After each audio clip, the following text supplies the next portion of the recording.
বসে চুপচাপ শোনো এক গল্প, গল্পটা বড় নয়, নয় খুব অল্প।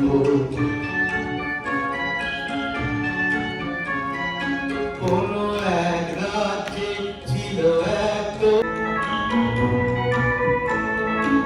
আর ছিল পশু পাখি নানা জীব জন্তু, সে বাগানে হাসি খুশি ছিল না তো কিন্তু। মন দিয়ে শোনো বলি সত্যি সে গল্প, কারণ সে দৈত্যের ছিল সংকল্প।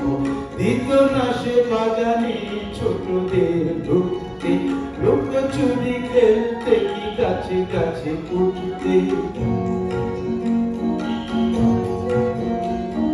ছিল না তাদের মনে সুখ এক রত্তি, হিংসুটে ভারী হিংসুটে সেই রত্তি।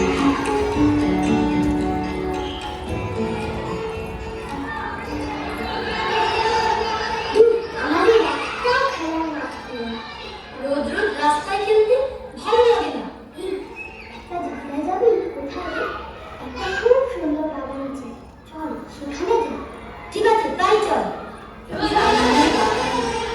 এই বাগানটা কাটে ফুল গাছে ভর্তি, এই বাড়ি একটা ভর্তি। সত্যি? হ্যাঁ রে, সত্যি। ভয় করে ভর্তি। এটা আমাদের সম্পত্তি, এটা আমাদের সম্পত্তি। করবো খেলা, করবো খেলা। যদি বাধা